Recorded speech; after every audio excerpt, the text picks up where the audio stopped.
ఆక్రమణల కూల్చివేతలు భగవద్గీత స్ఫూర్తితోనే శ్రీకృష్ణుడు బోధించిన యుద్ధ నీతిని పాటిస్తున్నాం. నేను అర్జునుడు లెక్క పనిచేస్తా. చెరువుల్లో శ్రీమంతుల ఫామ్ హౌజులు, తాగునీటి జలాశయాల్లోకి వాటి మురుగు కాలువలు అలా వదిలేస్తే ముఖ్యమంత్రిగా విఫలమైనట్టే కదా. కబ్జాల నుంచి చెరువులకు విముక్తి లక్ష్యం. హైదరాబాద్ను విపత్తుల నుంచి కాపాడేందుకే ప్రభుత్వాన్ని ప్రభావితం చేసే వ్యక్తులనైనా వదలం. కక్ష సాధింపులు లేవు, రాజకీయాలకు సంబంధం లేదు, ధర్మయుద్ధంలో ప్రజలు అండగా నిలవాలి సీఎం. మరి ఇక మీరేమో సరే, ఇప్పుడు ఆయన ముఖ్యమంత్రిగా మొట్టమొదటనే విఫలమైనాడు, ఇక్కడ దాకా అక్కర్లేదు, ఆయన ఎప్పుడో విఫలమైనాడు. ఏదైతే అభయహస్తం అనేటువంటి కార్యక్రమం పెట్టినాడో, ఏదైతే నిరుద్యోగులకు కొన్ని అష్యూరెన్స్లు ఇచ్చినాడో, ప్రామిసెస్ ఇచ్చినాడో, అవన్నీ వైలేట్ చేసినప్పుడే ఆయన పరిపాలన విఫలమైంది. Revanth Reddy is not a successful chief minister, is a failed chief minister. Experiment decide చేస్తారా అంటే 8 నెలలు సరిపోదా ఒక మనిషి జీవిత కాలంలో? ఇప్పుడు 5 సంవత్సరాలకు ఎన్నుకున్నటువంటి ప్రభుత్వంలో 8 నెలలు is not sufficient time. What non sense is this? మీరు ఏం మాట్లాడుతున్నారు సార్? ఇప్పుడు 4 సంవత్సరాల టర్మే ఉంటది అమెరికన్ రాష్ట్రపతికి. 4 సంవత్సరాలు వాళ్ళు దే ఆర్ క్రియేటింగ్ మిరకల్స్. కాబట్టి నీవు పరిపాలనకు వచ్చే ముందు ఒక ప్రణాళిక ఉంటుంది, ఒక కార్యక్రమం ఉంటుంది, ఒక స్ట్రాటజీ ఉంటుంది. ఇవన్నీ ఆ ప్రకారంగా జరగాల. అంతేగాని మరి అట్లా అంటే నువ్వు ఏదైనా మాట్లాడవచ్చు, నీ అలసత్వానికి, నీ చేతగానితనానికి ఏదైనా మాట్లాడచ్చు. ఇప్పుడు రైతు బంధు గురించి నువ్వు అష్యూరెన్స్ ఇచ్చావా లేదా? ప్రణాళికలో నువ్వు రైతు భరోసా గురించి మాట్లాడావా? తర్వాత రైతు రుణమాఫీ గురించి మాట్లాడావా? అధికారంలోకి రాగానే ఏమన్నావు? ఫస్ట్ ఏమన్నావు December 9th చేస్తా అన్నావు. ఆ తర్వాత ఏమన్నావు 100 రోజుల సమయం కావాలి. ఆ తర్వాత August 15th కన్నావు. August 15th కూడా అందరికీ చేయలేదు, కొంతమందికే చేసినావు. అయినా సరే ప్రతిపక్షాల మీద అటాక్ చేయడానికి వాడు రాజీనామా పెట్టాలి, వీడు రాజీనామా పెట్టాలి, వాడు ముక్కు నేలకు రాయాలి, వీడు ముక్కు నేలకు రాయాలంటాడు. మరి అన్నీ ఫెయిల్ అవుతూ నువ్వెక్కడ ముక్కు నేలకు రాస్తావు? నువ్వు అసెంబ్లీ సాక్షిగా నువ్వెవడికి ముక్కు నేలకు రాస్తావు? అది చెప్పు ఫస్ట్ ఆఫ్ ఆల్. నువ్వు ఎవరిని, ఏ వర్గానికి ఇవాళ సంతృప్తికరమైనటువంటి పరిపాలన రేవంత్ రెడ్డి పరిపాలన ఉంది? సార్, ప్రభుత్వ మార్గంలోనే బ్రహ్మకుమారిస్ ఎజెండా, డ్రగ్స్ నిర్మూలనకు కార్యాచరణ సంతోషకరం, సంతోష్ సరోవర్ భూమి లీజు గడువును పొడిగిస్తాం అని అంటున్నాడు. సరిగా ఎక్కడికి పోతే అక్కడ వాళ్ళ సంతృప్తికి మాట్లాడుతుంది. సరే, ఆయన భగవద్గీత స్ఫూర్తి అనేది చాలా తప్పు. అసలు ఆయన భగవద్గీతను చదువుకోలేదు, భగవద్గీత మీద ఆయనకు నమ్మకం లేదు. తెల్లారంగానే నాన్ వెజిటేరియన్ ఫుడ్ తింటా అని చెప్పిన వ్యక్తి ఆయన గురించి మీరేదో భగవద్గీత, రామాయణం అది. అయ్యో, రాజ్దీప్ సార్దేశాయ్ అనే ఒక ఇండియా టుడే రిపోర్టర్కి ఇచ్చిన ఇంటర్వ్యూలో వాడు తెల్లారంగానే 7:30కి ఈయన ఇంటికి చేరుకున్నాడు. అంత మొత్తం సినిమా సెట్టింగ్ అంతా అరేంజ్ చేసినట. వాడు వస్తాడు, ఈయనతో కలుస్తాడు, ఈయన ఇంటర్వ్యూ ఇస్తాడు. ఎన్నికల ప్రచారంలో జరుగుతున్నటువంటి దశలో వాడు రేవంత్ అన్నా అనుకుంటూ వస్తాడనమాట.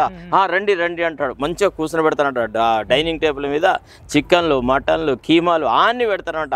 ఓ ఇడ్లీ, ఒక దోశ, మన పూరి అట్లాంటివి పెడతాడు. ఇగో ఇవేమో నువ్వు తినడానికి. అంటే వాడు కొద్దిగా పాపనోడు, వాడు తినడో నాకు అనుమానం ఉంటే మరి ఎందుకైనా మంచి వెజిటేరియన్ ఫుడ్ ఒకటి వాడికి దారే అంటాడు. సరే, మరి మీరు కూడా తినండి అని వాడిని అడిగితే నేను ఎప్పుడూ నా వెజిటేరియన్ ఫుడ్ తినను, I eat only non vegetarian food అన్నాడు. ఆయన చెప్పిన మాట రేవంత్ రెడ్డి చెప్పినాడు. మీకు తెలియదా అసలు? యాక్చువల్లీ అది ఉంది. రోజు మటన్ నాటుకోడి ఇష్టం అన్నట్టు తెలుసు. నాటుకోడి కాదండి సార్, మీరు ఆయనది చూడకుంటే నేను మీకు చూపెడతా. మీకు ప్రతిరోజు ఆయనే చెప్పిండు, మనం చెప్పలే. ఇంటర్వ్యూలో చెప్పిండు. ఇప్పుడు దానికి దీనికి ఏం లింక్ చేసి నాకు అంటే నేను అనేది ఇక నువ్వు భగవద్గీత నీకేం నమ్మకం ఉన్నట్టు, జీవహింస గురించి నీకేం ఆలోచన ఉన్నట్టు, మీరు ఇంత పెద్ద అర్థం వెతికిరా దీంట్లో? మరి లేకపోతే ఏందండి? ఒక్క సెంటెన్స్ మాత్రం తీసుకున్నాడు సార్, చెరువుల కూల్చివేత. అది కాదండి, నేను మీకు ఒక విషయం చెప్తాను. కట్టడాల విషయంలో భగవద్గీతను తీసుకున్నాడు. ఆయన ఏ రోటికి ఆ మాట మాట్లాడతాడు వినవా? ఆయన పద్ధతి ఏంటంటే రాజకీయాలలో రవ్వంతా కూడా నైతిక విలువ. భగవద్గీతలో ఏం చెప్పారు నాకు అర్థం కాలేదు మీరు సార్. ఈయన భగవద్గీతలో ఏం చెప్పినాడంటే, ఈయన ఏదైతే శ్లోకం ఆయన చెప్పదలుచుకున్నాడు, ఆయనకు రాదు, ఆయన నోరు వలకదు, ఎందుకంటే నాలుకే ఇంత దొడ్డు ఉంటుంది.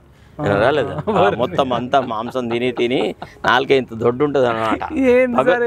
నిజంగా మీకు ఏదో ఇట్లా కక్షతో మాట్లాడాడు. వాస్తవం చెప్తున్నాను అబ్బా, నేనది కాదు. ఇప్పుడు భగవద్గీతలో ఏమవుద్దంటే, శ్రీకృష్ణుడు అర్జునుడికి ఇతాడు అది సారథిగా వెళ్ళి ఆ రథాన్ని యుద్ధంలో ఉన్నటువంటి సైనికుల మధ్యలో నిలుపుతాడు. అటు వాళ్ళని ఇటు వాళ్ళని చూస్తాడు. చూసిన తర్వాత అరే, ఆ పక్షంలో ఉన్నవాళ్ళు నా బంధువులే, ఈ పక్షంలో ఉన్నవాళ్ళు నా బంధువులే, యుద్ధం వల్ల శాంతి ఎక్కడ చేకూరుతుంది అంటే మేము ఇంతమంది పరాక్రమవంతులం పోయి వాళ్ళని చంపాలా?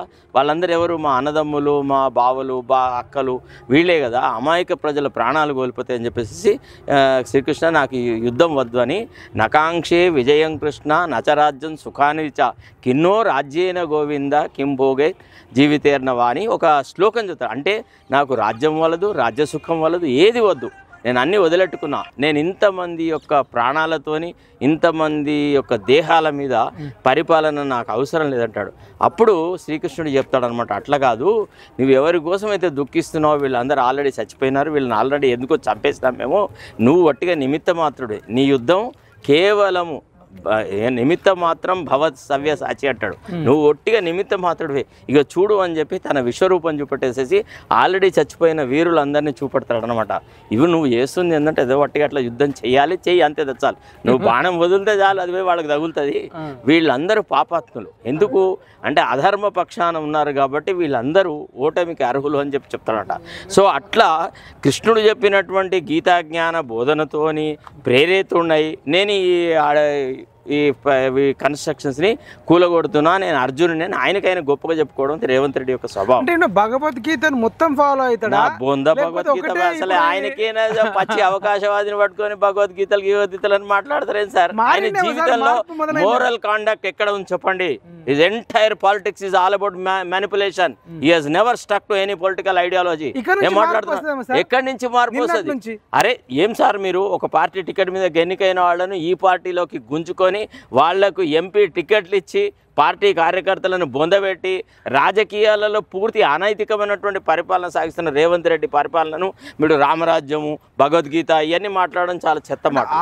ఆ ఇంటి మీద ఆలిన కాకి ఈ ఇంటి మీద ఆలొద్దని కూడా చెప్పిండు. అంతేకాదు వాళ్ళతో చచ్చిపోతాను. అదే ఆ సినిమా ఉంటుంది అనమాట, ఎదురులే, అదేం సినిమా అది, మన రావు గోపాలరావు తర్వాత ఎన్టీ రామారావు జయప్రద సినిమా, అది కాల్ చేస్తాడు, తుపాకు పెట్టి ధన్వని కాల్ చేస్తారట. ఆ సినిమా పేరు నాకు పెద్దగా ఐడియా లేదు. అయితే నాకు ఇంకొకటి కూడా డౌట్ అయితే వస్తుంది, ఏంటంటే సంవత్సరంలోగా నిరుద్యోగులకు 2 లక్షల ఉద్యోగాలు ఇస్తామన్నాడు, ఇప్పుడు 3 నెలలు ఉంది. అసలు ఇది ఇప్పటిదాకా ఒక్క జాబ్ కూడా మరి అంటే వీళ్ళు వచ్చిన తర్వాత ఆయనకి అధికారం నాకైతే అనిపిస్తలేదు. కాదు ఒక్క నిమిషం సార్, ఈ 2 లక్షలది సంవత్సరంలో అవ్వడం అనేది అసాధ్యం, ఇంపాసిబుల్. అట్లనే ఇప్పుడు కూల్చివేతలో కూడా భగవద్గీత, మరి భగవద్గీత స్ఫూర్తి, శ్రీకృష్ణుడు స్ఫూర్తి, నేను అర్జునుడు లెక్క చేస్తాను, ఇది కూడా డౌట్. ఆయన మాట్లాడుతున్న పదాల అర్థం తెలియదు సార్. ఆయనకి ఇదే పత్రికకు సంబంధించిన ఒక జర్నలిస్ట్ ఉంటాడు, వాడు ఈయనకి స్పీచ్లు రాసిస్తాడట. వాడు ఏం రాస్తాడో ఈ చిలుక వచ్చాయి అని పలుకుతుంది అంతే. ఈ parrots out what has been return. అంత భావ గంభీరత లేదు, అంత గొప్ప ఆలోచన లేదు, అంత గొప్పగా మాట్లాడు. ఆయన మాట్లాడితే ఏముంటుంది సార్, తొర్రి కూతలు తప్ప. ఇతరులను తిట్టమంటే తిడతాడు, ఆయన బౌబౌ అని మరుగుతాడు తప్ప. మాత్రం ఆయన చాలా చాలా అసలు యాక్చువల్లీ